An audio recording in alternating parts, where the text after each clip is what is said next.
Halo, saya Imran.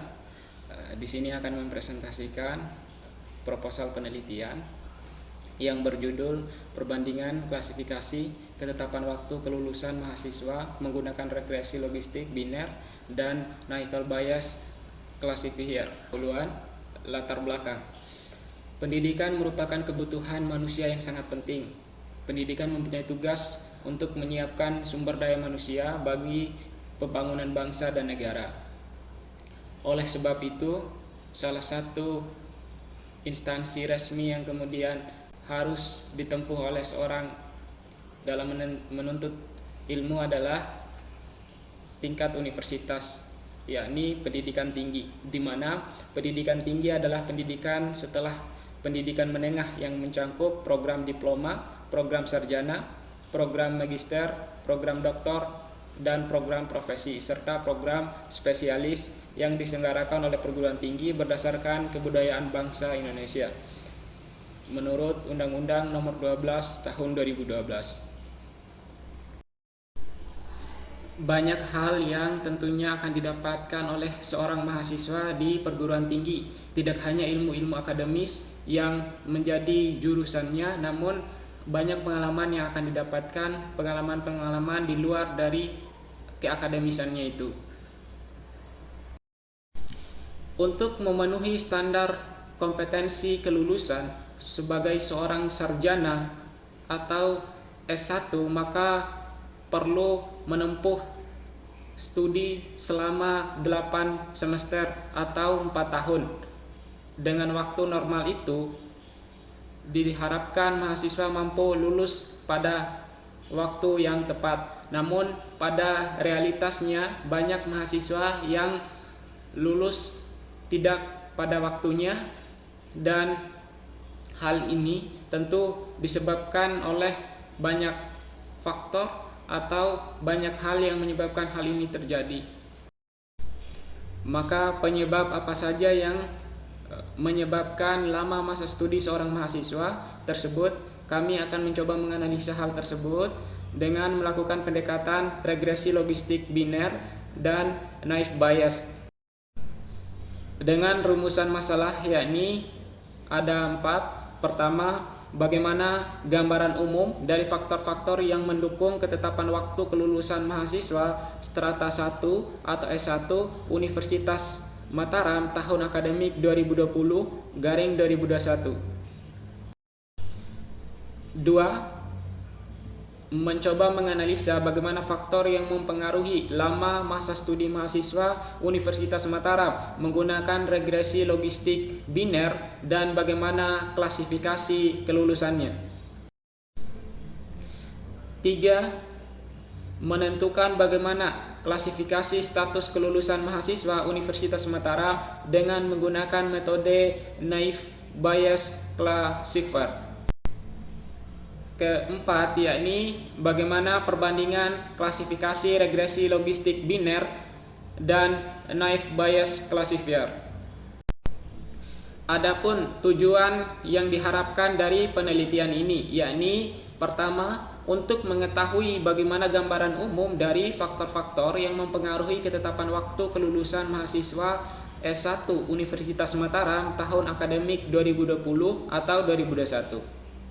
Kedua, yakni untuk mengetahui faktor-faktor yang mempengaruhi lama masa studi mahasiswa Universitas Mataram menggunakan regresi logistik biner dan bagaimana klasifikasi kelulusannya. Ketiga, untuk mengetahui bagaimana klasifikasi status kelulusan mahasiswa Universitas Mataram dengan menggunakan metode Naif Bayes Classifier. Keempat, untuk mengetahui bagaimana perbandingan klasifikasi regresi logistik biner dan Naif Bayes Classifier. Adapun manfaat dari penelitian ini, yakni pertama, dengan mengetahui faktor-faktor yang mempengaruhi masa studi mahasiswa Universitas Mataram, maka memberikan informasi untuk mengambil suatu keputusan dengan lebih tepat guna untuk meningkatkan kembali kualitas pendidikan yang ada di Universitas Mataram. 2. dengan didapatkannya hasil pelatihan, maka dapat diketahui seberapa baik hasil pembelajaran yang diberikan pada data. Semakin baik hasil penelitian, maka semakin baik pula hasil pengujian. Adapun dalam suatu penelitian, maka perlu sekiranya kita memberikan batasan-batasan dalam melakukan penelitian agar masalah yang diteliti dapat ditarik kesimpulan secara spesifik. Maka kami di sini memberikan 3 pokok batasan dalam masalah yang coba diteliti. Pertama, data yang digunakan adalah data kelulusan mahasiswa S1 Universitas Mataram tahun akademik 2020-2021. Data diperoleh dari database Badan Sistem Informasi Akademik Rektorat Universitas Mataram. Kedua, variabel dependen antara lain mahasiswa, tepat waktu dan tidak tepat waktu. Sedangkan variabel independen atau X yang digunakan meliputi jenis kelamin, asal daerah, jenis SMA, jurusan SMA, IPK, fakultas, dan pekerjaan orang tua. Ketiga, analisis yang digunakan adalah regresi logistik biner dan naive Bayes classifier. Landasan teori.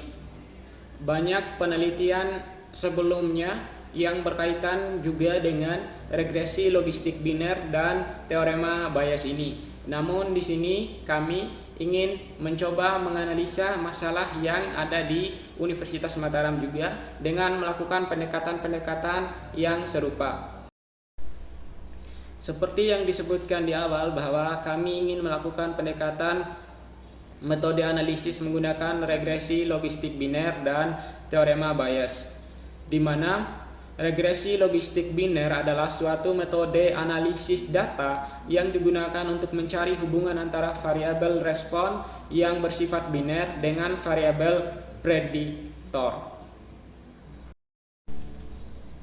Dengan persamaan seperti yang terlihat di layar PPT.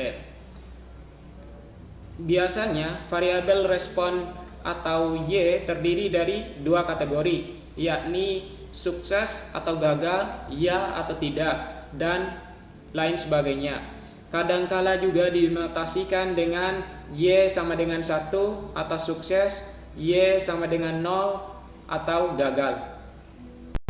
Selanjutnya yakni teorema Bayes, di mana merupakan suatu teorema atau persamaan untuk menghitung probabilitas terjadinya suatu peristiwa yang dipengaruhi dari hasil peristiwa sebelumnya, dibatasi 2 buah kejadian bersyarat saja, di mana persamaan tersebut seperti yang terlihat pada layar PPT sekarang. Teorema Bayes ini adalah teorema yang menganalisa probabilitas terjadinya suatu peristiwa yang akan datang dengan menganalisa masalah-masalah yang sudah pernah terjadi. Maka perlu sekiranya kami menganalisa apa yang menyebabkan lama studi seorang mahasiswa itu, dan sekiranya hal itu dapat menjadi bahan evaluasi untuk kedepannya. Metode penelitian. Metode penelitian ini berlokasi di Universitas Mataram dan yang direncanakan akan dilakukan penelitian pada mulai bulan Februari sampai bulan Mei 2020 dengan alat dan bahan. Pertama, lama studi seorang mahasiswa itu dikategorikan sebagai variabel dependen dan variabel lain disebut sebagai variabel independen, yakni jenis kelamin, asal daerah, jenis SMA, jurusan saat SMA, jenis fakultas, indeks prestasi, kumulatif, pekerjaan orang tua. Hal ini menjadi indikator independen ataupun variabel independen dalam menganalisa masalah-masalah yang menyebabkan terjadinya lama studi seorang mahasiswa. Prosedur penelitian.